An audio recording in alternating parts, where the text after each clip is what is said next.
بسم اللہ الرحمن الرحیم۔ السلام علیکم ورحمۃ اللہ وبرکاتہ۔ ابو ہریرہ سے روایت ہے کہ رسول اللہ صلی اللہ علیہ وآلہ وسلم نے فرمایا، اللہ کے کچھ فرشتے ایسے ہیں جو راستوں میں پھرتے رہتے ہیں اور اللہ کی یاد کرنے والوں کو تلاش کرتے رہتے ہیں، پھر جہاں وہ کچھ ایسے لوگوں کو پا لیتے ہیں کہ جو اللہ کا ذکر کر رہے ہوتے ہیں تو ایک دوسرے کو آواز دیتے ہیں کہ آؤ ہمارا مطلب حاصل ہو گیا ہے۔ پھر وہ پہلے آسمان تک اپنے پروں سے ان پر امڑتے رہتے ہیں، پھر ختم پر اپنے رب کی طرف چلے جاتے ہیں، پھر ان کا رب ان سے پوچھتا ہے، حالانکہ وہ اپنے بندوں کے متعلق خوب جانتا ہے کہ میرے بندے کیا کہتے تھے۔ جواب دیتے ہیں کہ وہ تیری تسبیح پڑھتے تھے، تیری کبریائی بیان کرتے تھے، تیری حمد کرتے تھے اور تیری بڑائی کرتے تھے۔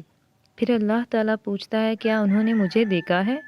کہا کہ وہ جواب دیتے ہیں، نہیں واللہ انہوں نے تجھے نہیں دیکھا۔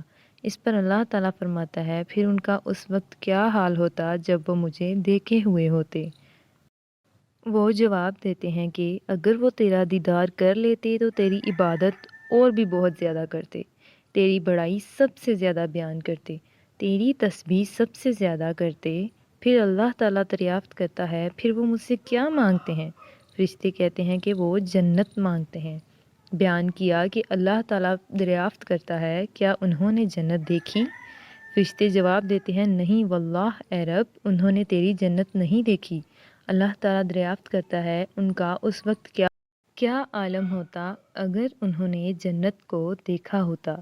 فرشتے جواب دیتے ہیں کہ انہوں نے جنت کو دیکھا ہوتا تو وہ اس سے بھی اور زیادہ خواہش مند ہوتے، سب سے بڑھ کر اس کے طلبگار ہوتے اور سب سے زیادہ اس کے آرزو مند ہوتے۔ پھر اللہ تعالیٰ پوچھتا ہے کہ وہ کس چیز سے پناہ مانگتے ہیں؟ فرشتے جواب دیتے ہیں، دوزخ سے۔ اللہ تعالیٰ پوچھتا ہے، کیا انہوں نے جہنم کو دیکھا ہے؟ وہ جواب دیتے ہیں، نہیں واللہ انہوں نے جہنم کو نہیں دیکھا ہے۔